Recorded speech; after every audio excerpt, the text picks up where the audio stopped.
Find out what's the general state of our country. What's the current situation? What must we do? Find out on The State of Affairs with Trevor Lindsay. Good day, and thank you for joining us on State of Affairs. I'm Trevor Lindsay, your host. We are talking post-budget. The Premier presented a budget on Friday last, and we're here to speak with former Premier, as we stated on the last program, Sir John Swan, to speak about the budget. Sir John, what would you say was the most pleasing thing about the budget and the budget statement? Well, Trevor, let me first of all say I so much enjoyed the last interview. Some of the questions might have been provocative. Some of the answers might have been provocative. I think we tried to sort of represent the public out there in terms of how they felt and what they felt as though needed to be done to bring about a budget that reflects the wishes and the feelings of the Bermudian particularly, and into international business, which is our bread and butter. I think that when I look at the budget, I think it reflects a lot of those things that we talked about that were not being discussed before. I think somebody's been listening. I think that's important, that we learn to listen and we listen to learn. And I think this process has taken place.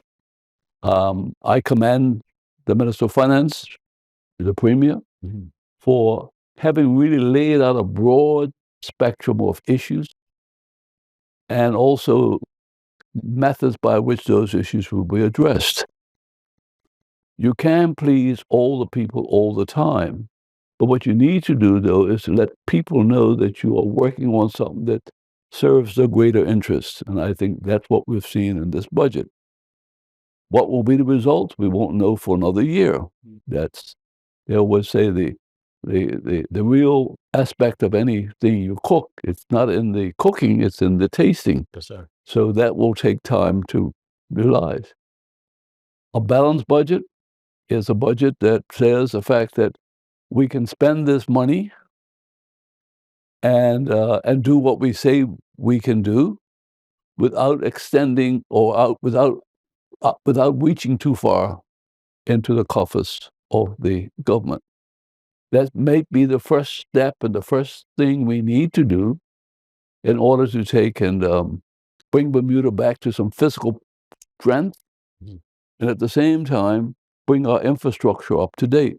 Now, does this budget deal with all the things we talk about, whether it's infrastructure redoing, whether it is programs that need to be done? The answer is no. But even if you talked about them, and I think this is where he came off well, he did not reach too far so that there was a massive disappointment. You're going to do so much in a year. You can't build a building in 1 year. It takes longer to build a major building in 1 year. You're talking about rebuilding a country, particularly after COVID. So I think the country wants the government to succeed because it is our government. It is our country. So we shouldn't just simply denigrate for the sake of denigrating. We should be prepared to be critical if there's a need to, but when that response comes, we should also support. So I would implore the opposition, members of the community, people like myself, to go behind the government and give it support, but also hold it accountable. So I hope I can sit here next year and say to the public, you said what you're going to do, you did it, it wasn't all, but it is beginning. And a journey is the first step. And I think post-COVID and the rationalization and re-rationalization that was necessary in terms of the financial affairs of the country, the direction in which programs and projects could go. Now, do I think that everything they're going to do meets with what I consider to be a priority? No, we can't all get our priorities in the mix. But I hope that and I must say that yesterday morning, when I sat at the Hamilton Princess and listened to Marika Thomas from the chairman of the Chamber of Commerce give his presentation, it married well with what the Premier's presentation. He did an excellent job of laying out to us the issues and the trends and the conditions as the Chamber sees them. And I think that we recognize we've got problems, we've got issues, cost of construction, the people exiting Bermuda, we've got infrastructure issues. But I think the Chamber has said it wants to work with government to try to get some things done. We hope that these projects, the major projects, whether it's Morgan Point, whether it's Southampton Princess Hotel, or other projects that the government is going to take with the one going down Front Street, that these projects itself will just be the beginning of a new Bermuda. I hope that this is the beginning of his legacy. He says he's going to give up, made it publicly known, after the next election sometime by 2026. I hope that we can all look back and say, David Burt, you had your challenges, particularly with COVID, and with a party that might not have the strength to do what was necessary in all things because you had weakness within your system, but you grabbed the strength, had the strength to recognize the weakness that you had, and you did finance, and you did premiership, and you've given us something to now to carry on with. So the real big challenge will be getting ready for the next leader in due course that will follow behind him. You know, it's no such thing as things just stop. But I think that with the budget and with what Mariko Thomas laid out, I'm satisfied that I'm prepared to give it the benefit of the doubt and try to push the process forward, which I did not think when I spoke the last time I was here and laid out some of the issues, talked about the road, talked about the infrastructure, talked about people exiting Bermuda. No society is perfect. We got good examples, whether you're in England or whether you're in Canada, whether you're in the United States. They're all sort of falling over each other. I think we have a chance now to redesign Bermuda. Not saying that we're going to redesign it in a way that, look, we've got to make sure our external energy and our external infrastructure is in good shape so that then if we want to look outside and do things, and there are some opportunities outside. I mean, with Russia pushing and will push further into the Atlantic, with China maybe pushing into the Atlantic, we've got to sort of reposition ourselves to make sure that we have safeguards in Bermuda. With AI coming along and the challenge of redesigning how business is done and how things are done, we have to be cognizant of that and make sure that we don't get left behind in the process. I think there's going to be a lot of clouding that will take place, and maybe the next Bermuda will not be in land, but be in the cloud space, which will change things because AI will allow you to do that and at the same time be anywhere, anytime, with anything, and yet at the same time be present with all things. That's the new mega world we're moving into. So we need to go fast in terms of spending our time trying to re-diversify Bermuda, making sure that we have enough things happening, whether it's in tourism, and that's a tough one, or whether it is in our position in the Atlantic, which when we had the bases here, we need to talk to NATO about how we reposition ourselves. I think there's some unique opportunities for Bermuda because we sit in a unique position. And that's why I was somewhat against us putting our energy and our time into CARICOM when we need to really put our time into how we reposition ourselves for the future and how we're going to bring resources to accomplish that. So, John, what would you identify as a disappointing element in the budget, in your opinion? I didn't see anything in the budget that was really standing out as disappointing. Okay. I mean, I could go along and nitpick all I wanted to do, but I think that it's his budget, the Minister of Finance's budget. You're not talking about the minister's role, and whether it's in education or whether it's in tourism, or whether it's in transportation, they have roles to play. And they'll need to articulate those things when they get up to Parliament, as to what they're going to take and do with the funds that's been allocated to them. Education is a big challenge. The Minister of Education, and that's a big challenge anywhere in the world. I mean, it's not just Bermuda. In some ways, there's a expansion in education. There's a collapse in education. There's a technological expansion, but there's a collapse in terms of people being available with the competence to be in education when there are so many other jobs available, and particularly in Bermuda, when you have a choice of being a teacher or even a head teacher or working for one of these international companies. We have a falling population and competition for good human resources.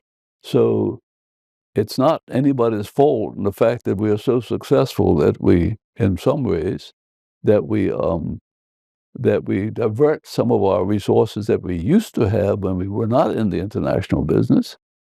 We divert those resources to international business as opposed to they used to be in education and used to be in civil service. And you look at all the civil servants.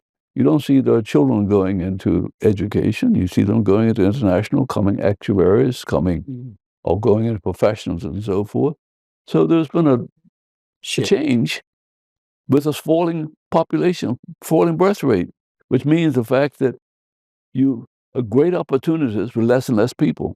And that's the challenge we have. And when we bring people in, as we have to do is, there are two levels of people. There's the people that get involved with international business, or three levels. People that get involved with domestic business. And then people who get and domestic levels are professional people, doctors, dentists, veterinarians. And then there's the other level of people who are in the service area. Yesterday listened to Marika Thomas, and he talked about rent control as an example. I did write the premier little script note, which with my scribble, hope you can read it. When I was on my way out and I handed it to him, I said, we really want to rethink rent control. And the reason for it's very simple. We keep rent controlling and thinking we're helping Bermudians. But in actual fact, what you're doing is you've increased the minimum wage that everybody gets it, whether you are Bermudian or not Bermudian working. Mm-hmm. We have a lot of people in Bermuda working at that level. The Bermudian landlord prefers to rent to a foreigner because he doesn't have any problem collecting his rent. Mm-hmm. So what we've done is we have given the foreigner more money, kept the rents down low so he can continue to send more money at home. Mm-hmm. But the Bermudian now can't rent. So what we need to do is if we say we want to look after Bermudians, we've got to come up with things that help them. I think we need to subsidize the Bermudian. So what we should do is remove rent control. And if you're a Bermudian that's earning a certain level, you have a per diem provided with you that helps to subsidize. So you collect it in one hand, because the Bermudian landlord who collects rent, let's say the rent moved from, say, they were $1,000 a bedroom. They were $1,000 for every bedroom. So if it was $1,000 for one bedroom, $2,000 for two, $3,000. Well, no, I don't. I think you leave the marketplace to decide that. What you do is, though, but Bermudians can't afford. Bermudians can't afford it, but Bermudians are not even being allowed.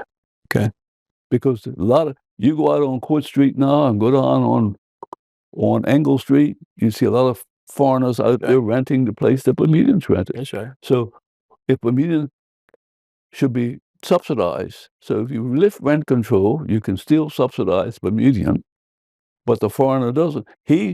What you've done is you give him more money, he's paying the same rent, and they're sending more money home. Mm-hmm. And we've got to work the mechanics of Bermuda. We can't look at America or look at England. We're a unique place. We've got a limited land area. We've got a limited accommodation. We've got a population of Bermudians that are hurting.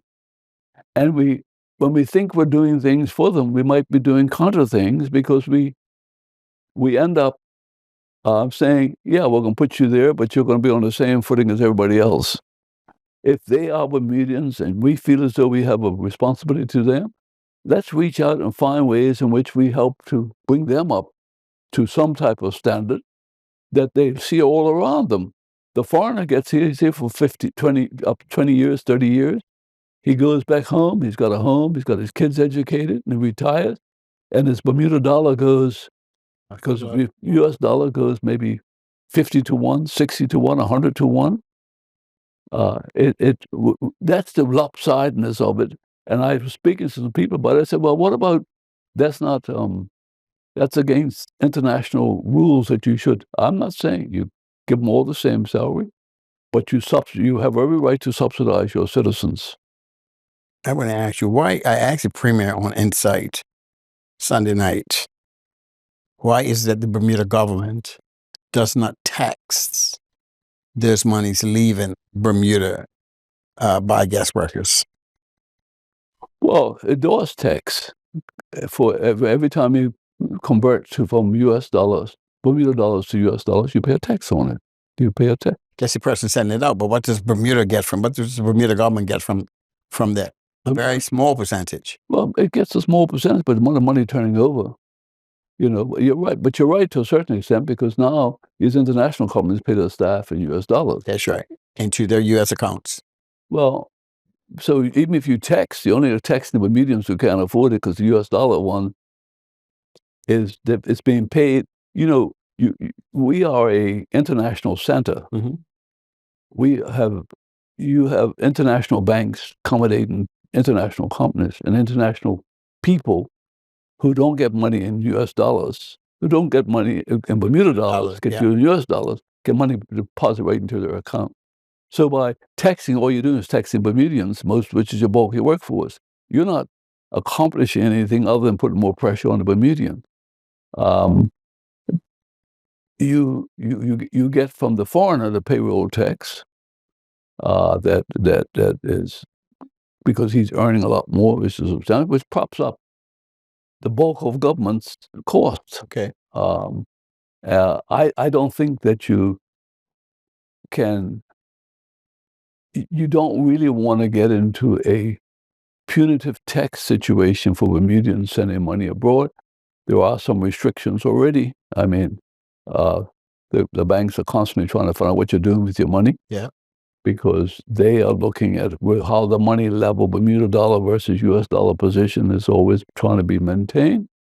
And also because of compliance requirements for money laundering and nefarious activities that occur, the banks are constantly monitoring those things that occur. I think Bermuda economy, by the way, is we run up a lot of debt, and I think hopefully the Premier says we're going to start running it down. Or the Minister of Finance says we're going to start running. He laid out a plan as to how that's going to happen. I say that what we should do as the public is hold its feet to the fire.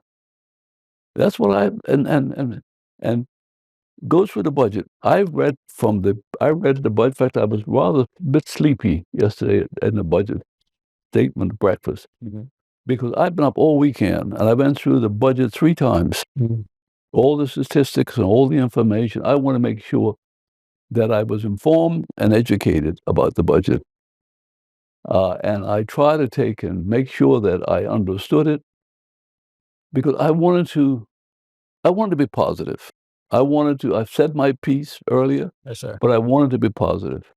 And I was rather satisfied that what I had read as a former premier and as a citizen being responsible and looking out for everybody, you know, people get the idea that somebody said to me the other day, oh, you're getting involved with politics. I'm not getting involved with politics. I don't have a political party. What I'm getting involved with is if you don't do the job, I have to find a way in which I force you to do the job. Well, because the job to me is very important. Do you think the Premier, so the last broadcast? What's that? Do you think the Premier, David Burt, saw the last broadcast and kind of... I'm not about to sit in judgment on that. We do our best, you and I. Yes, sir. And try to sort of stimulate the country and stimulate people and stimulate the ideas. I think that it's up to him, but I'm not with him. I can't tell you what he thinks and how he thinks. I think he was trying very hard, though. I mean, he's come a long way in that speech because I've seen sometimes, it's been a dismissal approach, but this has not been a dismissal approach. If you look at the detail, I looked at the details Okay. of the budget, not just but the detail and the commentary of we've heard you, we've listened to you, we've made mistakes, we haven't gotten it right. We now know why we haven't gotten it right. We want to get it right. Good stuff. My job is just to look out for the Bermudians' interests. As I always say, I love my country. I love its people. And I don't bear any particular portfolio or any particular interest other than the fact it's trying to serve the greater good of Bermuda. And I want the international business to want them to know that we depend on them so much. And I think now, when we move forward, and I say this to the opposition, we have to move forward with trying to sort of take what now has been presented. You can't force an election. Election's not until 2025 that it has to happen. Let's try to make this next year a year of positive approach, ideas and suggestions that we bring the Bermuda people and those who think about leaving Bermuda, bring them back into the fold and make them feel as though that, we've got to do some things. We've got to still deal with what I call Front Street, which I think is our window. We've got cruise ships that want to come here. Some will come, but the numbers are down because Front Street looks like a back of town. I remember my first trip to Nassau. I was just going to say the same thing. Go I on. remember my first trip to Nassau. I drove from the airport to that town. I said, this is what Bermuda competes with? I remember that so clearly in my head. Sure. I stayed at the Sheraton Hotel, which was on the water down there. And I think I was attending a JC conference at the time. What a mess. You don't realize the fact that here we are, and that was the so-called oligarchy, the old white Bahamians were being pushed out by Penland and so forth. And sure enough, what would you have? You had the streets in a mess. You had shops closed down. Here we are 40, 50 years later. 50 years later. And it's happening right here. 50 years later. And it's happening here. And you see the same thing on Front Street. That's what I'm concerned about. Yes, sir. That's what we need, a partnership with the business community, with the corporation. And I said it before. You can have this continued adversarial position with the corporation. Let's call a halt to everything. Let's say, why doesn't government say, look, we're going to put on hold any action being taken from you. We're going to try to get Hamilton really cleaned up. We're going to put the necessary resources into Hamilton. What's happening is, and I say it and that's why you see young people think about leaving Bermuda and don't feel good about it. If you go from Bermudiana Road west, it's glorious. Yes, sir. I don't want to enter race into it, but it's all weight ownership, all weight activity, except people working up there. You go east, and you see nothing but a rundown City. To me, that's what we need to fit, but we have to do it as a partner. We can't do it by beating up on each other. We've got to sort of talk about what we want in our city, get our stores back open again. Now, I know that it's hard to compete with Amazon and people traveling in shops and so forth. But if we clean it up, and I think that government should, when a shop is closed or building is closed, the space should be double the amount of taxes that they pay because they're not doing any trade to serve Bermuda. And maybe we can drive some of these landlords to do something or sell them off. And I think we should open up Front Street, Reed Street, to foreigners who want to bring their business to Bermuda instead of trying to protect a few people. But they won't come. That's why Louis Vuitton left. They said they couldn't see their business staying in Bermuda in an environment that was nothing else around that represented them. They want to have other stores like themselves. Competition. It's not even competition, it's presentation. Okay. You see, we get confused. The Bermuda store was successful, but it did not represent the brand. You know, what they had one of the most successful stores. Bermudians were buying Louis Vuitton galore. But what they said is its brand was not being properly presented in the environment that we had allowed Bermuda to come to. When they first came to Bermuda, you had Trimmingham's, you had Smith's, you had Cooper's, and other stores, Archie Brown and Son, you had English Sports Shop, you had the jewelry stores. And they came feeling as though Front Street would improve on that. But what they saw was Front Street going the opposite direction and things around them not looking like them. And they decided to pull out. Wow. And we haven't had any interest come back. We need to have a plan. And maybe we need to go to Rice Corporation or one of the major corporations and say to them, how do we get Front Street back again? How do we get it back? And then what we have to do is, instead of being easy on landlords, is be hard on them. And they either force them to sell out or pay big taxes for it. I like that. You know, but you can sit there and say, well, you know, what can we do? I mean, that's the most miserable statement I've ever heard. You got a problem? If you got cancer, I know what you can do. You got to go to the doctor and go to the best hospital and try to do something about it. Front Street's a cancer. Let's come back to this my next question, Sir John. Much has been made of the balanced budget, and perhaps rightly so. In your opinion, what level of element in the budget could change the outcome at the end of the fiscal year? Well, if you're talking about what could happen during the fiscal year, and then there's another stage end of the fiscal year. Between March 1st and next year.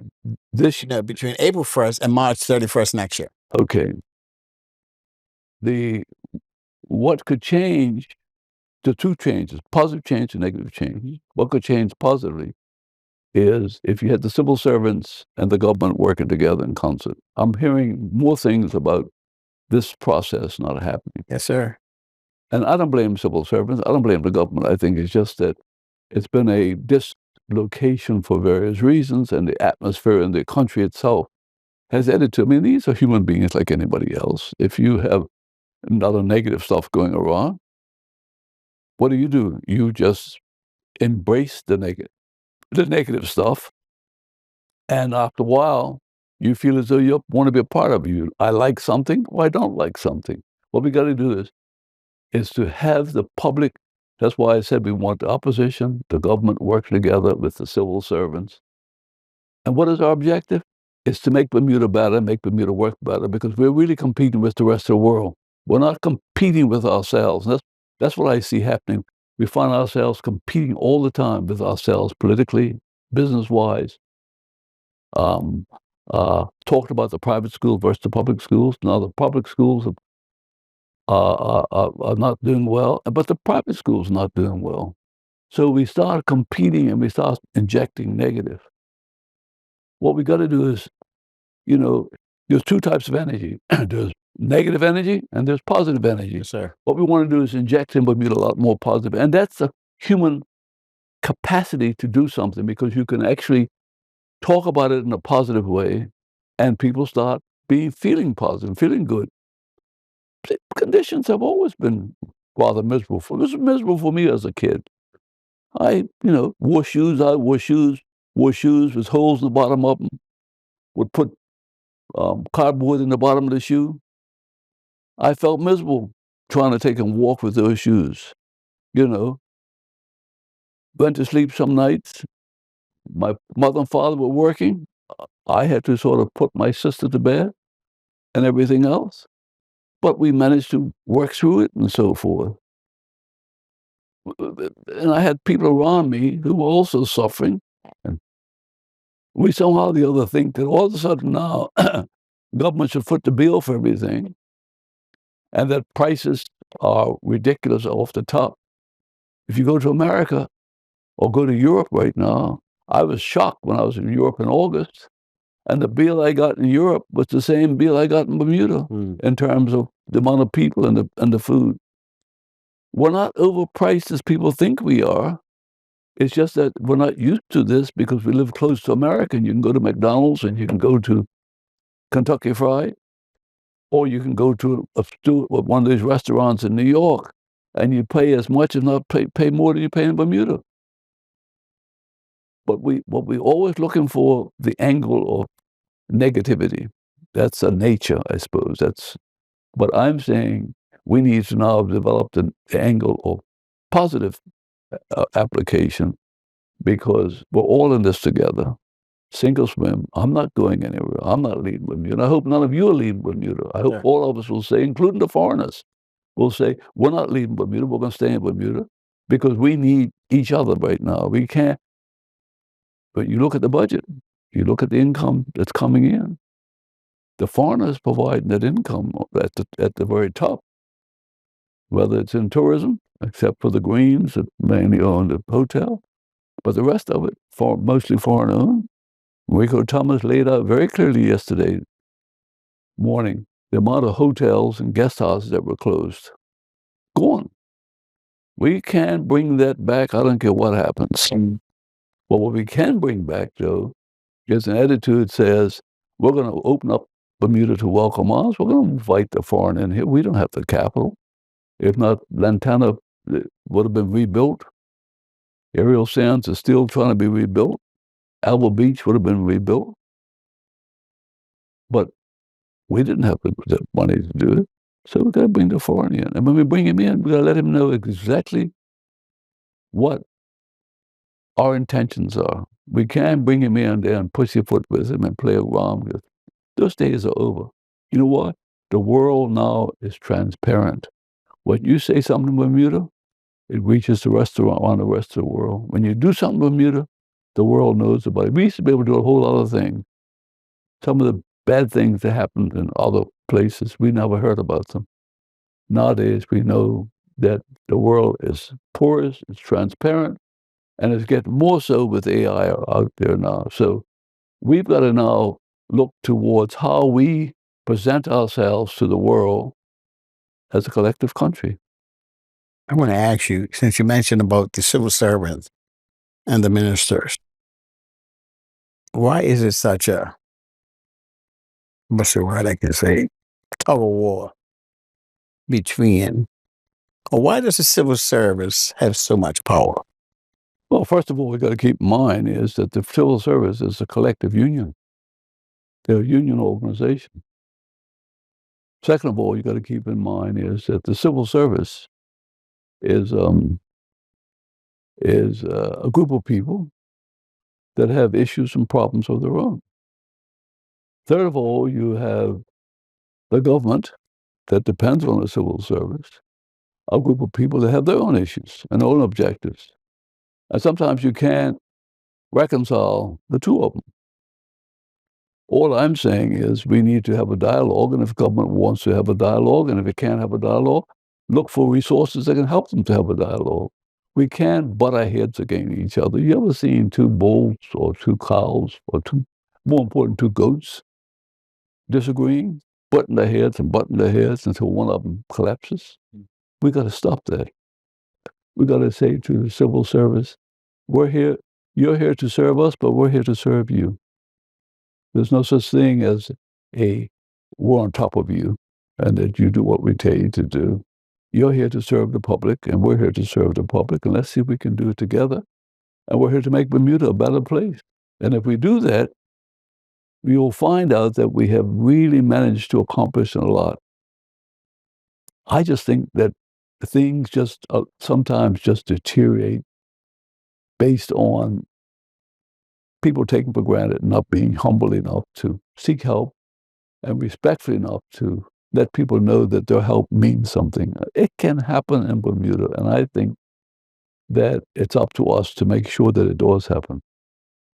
My second last question is, many people feel that We must put the right resources into education.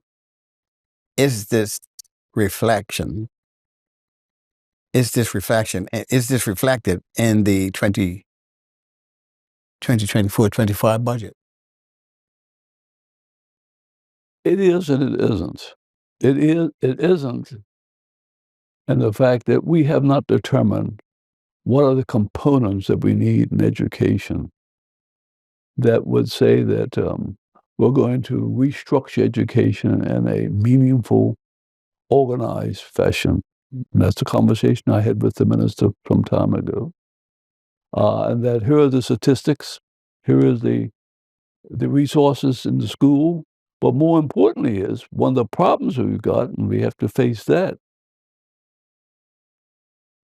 A lot of the teachers just might not be qualified enough to do the job for the 21st century. In other words, they get a scholarship, go away, get an education, come back as a teacher.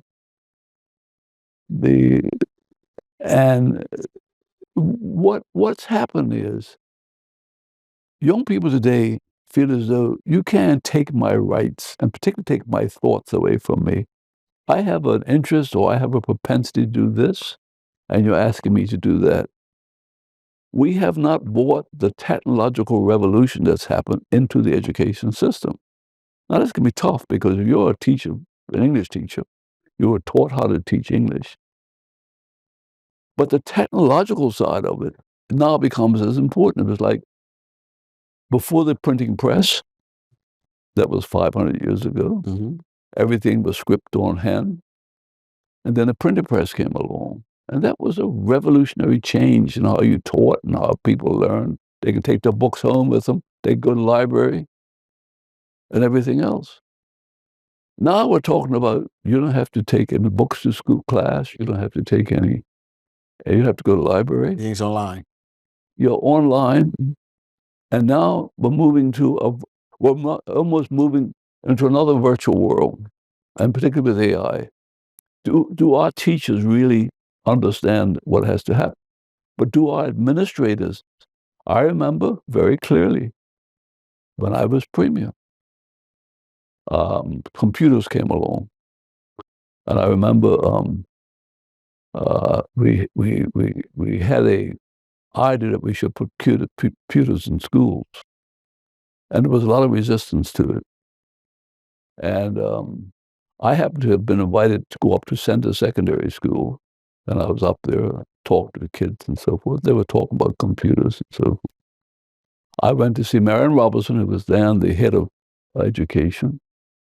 And I said, Marion, which I knew quite well, these computers, we need to get computers in school. And she said to me, my mandate is to educate our kids, get through the GC levels, not about computers. I said, Marion, the world's changing, and we have to change with it. I was up at Sanders. Kids were asking me about it. I have been able to secure some computers because I was involved with the purchase of a computer from AIG, set up the first computer service, Bermuda Computer Services, and a lot of things so built around it. So I had to secure these computers for the government. And in fact, they were a gift. And I said to Marion, we need to put computers in school. Oh, no, we can't do that. I said, yes, we can. I said, I'll make a deal. I'll tell you one thing. I've been up there and the kids want it. The teachers want it, but it's being resisted down here.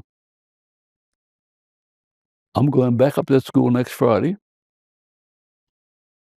And if the computers aren't in, I can't fire you, but you will not be permanent secretary anymore. I can't fire you, but I can shift you. I can move you into another ministry, because that's what you could do. You can't fire a civil servant like that unless you go through a whole. But you can say, we wish somebody else to fill this job, and I'll put you into another position. I said, I'm going there next Friday. There's no further discussion. I went up the next Friday, up at Sender Secondary School, And guess what? Problem solved. Kids were playing around with the computers and everything else, and slowly it moved to the rest of the school system itself. That was a long time ago. That was 40 years ago.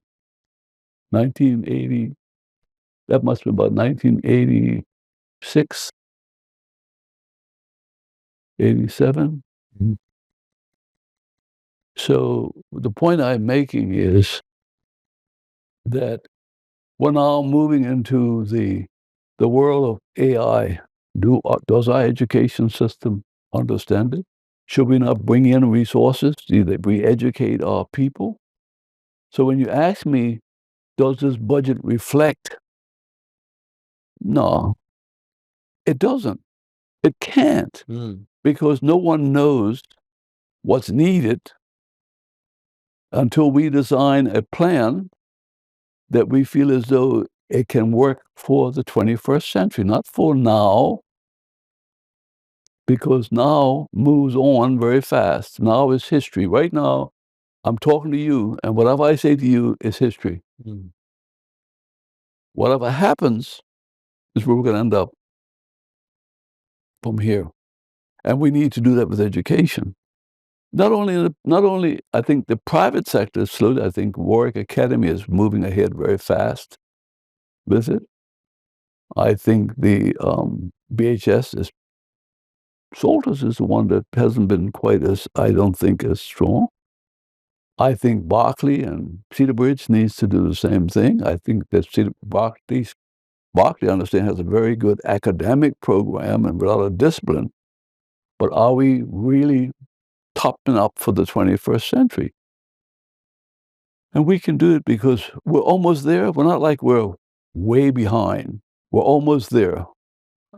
And not only that, we need to put that in our primary schools now, believe it or not. Kids, you go to kids' homes, that's all they're doing, playing around with these things. Then they leave home, they got to go and start all over some books and some writing on some paper and stuff like that. I'm not saying they shouldn't be writing on paper. But you can go to the world now and you get information. You can have all these electronic gadgets that you can utilize and so forth. And the kids today know full well that they don't want to be pushed into something, so they quit school at 16. Wow. By the time they get to be 14, 13, or in middle school, high school, what they're saying to themselves is, oh, I'll just wait till I'm 16, I'll drop out. Or they can't force me to do anything after 16, because that's the way the law is written. So we're losing by default because we keep saying, well, if you drop out, just make room for somebody else, or if somebody else, I don't have to worry about teaching because you're a dumb bunny. And some of these kids are very clever, but they're not going to be conformed to something that's outside of where they need to be. So we need a marriage between education and the student, and the student's innate interest. I remember talking to the president of Harvard, Stanford, and Princeton. I was out in Bohemia, and I didn't know who they were. Because Bohemia, you run up and you talk, and this is a big think tank area. And I remember I had gone up to see George Shultz, Secretary of State, about the treaty. And some of the things I needed to do to get the thing through. And he came along after the steward went to get him, brought him down. And he said to me, I see you've met. I said, no, we haven't. We've just been having a wonderful conversation. That's when he introduced me to all these people, who these people were. They were guests at the Bohemia. And they were talking about education and the efficiency in the high school education. Now, this would have been, good God, 30 years ago. And I said to him at the time, I said, the problem with education is you guys keep looking at it, and because I didn't know who they were at the time, from a point of view of a very regimented process. I said, but you really want to look at the innate interests, and they were talking about high school kids now in elementary, getting ready because they were having problems getting kids into universities that were up to speed.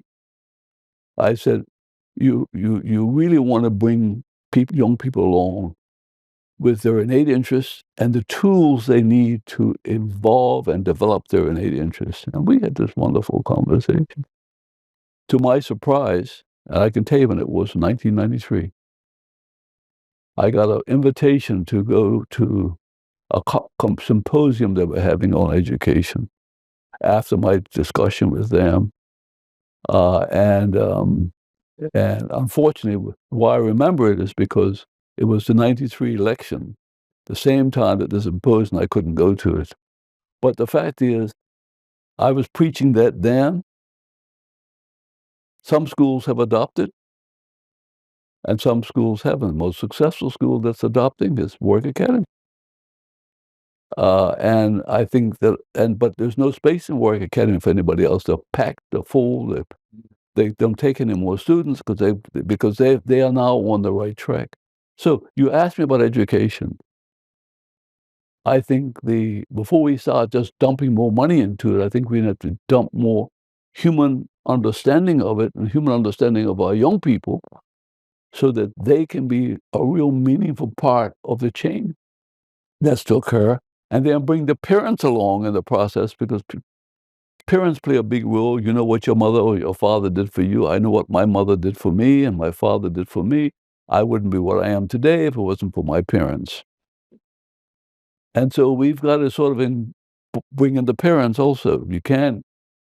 And Bermuda's easy because a lot of kids go to school in the neighborhoods. So the parents are not that far away, and we got to encourage them to get involved with it. And that's going to be tough because we've basically pushed them out. Now we want to bring them back. I think the future for Bermuda can be where we all have a partnership. And with the opposition, it sees the next year as not as a year of taking on the government, but a year of enhancing whatever's going to be done and supporting it to a point that we can all feel as though we're all moving in the same direction. We don't have the energy to be, or the time, or the resources to be negative and pushing us in different direction because it's politics to do. Politics can't do a thing for you unless you do something for yourself. And I think we have an opportunity now, and I look at the budget, and if the premier's going to live in it, and with the international prospects of a windfall, I look at the debt of 3.2 billion. I look at the GDP of 6.5 billion. That makes it just over 40% of debt to ratio. I'm not talking about the guarantees and everything else, but the debt that is made public. And I think that we need to now recognize that we want to reduce that because we're vulnerable to events that take place. We need the global change that's taking place is going to take and put some challenges in Bermuda, supply lines. It's going to put some challenges because of the climate change. We're going to have more hurricanes. We're going to have more adverse conditions. We need to have some reserves to fall back on because we're going to have to take and patch Bermuda up. As you know, the causeway is vulnerable. So let's make this year a good year. Let's get things happening. Let's give some permission for foreigners to come put some buildings up, put some apartments up, because we don't have the money to do it. Mm. And I think that as we generate more revenue and more activity, then we can get our causeway fixed, which I think is very essential because it's another lifeline to our, it's where if you can't have a causeway, planes can come in, but nobody can get here. People from Georgia's, the only one hospital in Bermuda, it's in Hamilton. So we need to start looking at that as a new one, and we don't have to spend a lot of money on a bridge. We could spend money building on both sides, fill it in, put a small bridge across like you have in other places, and have something steady and supportive down there. In fact, on both sides, you can put marina and have a marina down there. So we've got to think outside the box and think imaginatively about things like that. And I think that then with the partnership of the corporation, government's got to figure out how do you make your most valuable piece of real estate It's more valuable than Turkestan. Mm. It's called Hamilton Waterfront. It's central. It's appealing, beautiful harbor. And the only thing I can watch, sit in my car and watch it, like I sit in my living room and watch my land. I think we can partner with the corporation and with the government and start figuring out how we can make use of that and also preserve the corporation. And I think these are the partnerships and the compromise we need to make. And I'm in a great compromise mood right now. So, John, I want to thank you. We can go on. We can go on and we can go on. You are a great presenter, a great talker. You got a lot of knowledge. And I thank you for taking our time for the last program and this program, Post Budget, to sit and to share from your experience. Thank you. Well, Trevor, I want to commend you. You're a good interviewer. You do your homework. You dig deep. But you also give your presenter time to talk. I noticed today you came with a less aggressive agenda. Maybe you noticed something I noticed, that we need to work together. Yes, sir. And I hope that the rest of whether it's media or adversaries or people in support will try to just get in support of Bermuda. I just want to have a very positive year this year, that's all. And I think that we'll sit in judgment after this year to see whether or not what the Premier says, the Minister of Finance says, and what the Bermuda possibility is, because the alternative is a bloody disaster. And I don't want to see it happen. Thank you. Thank you very much. So I thank you for those that watch this program. Thank you for your support of TNN. This has been State of Affairs, and I'm Trevor Lindsay. Have a good rest of the evening. Thanks for watching The State of Affairs with Trevor Lindsay. See you next time.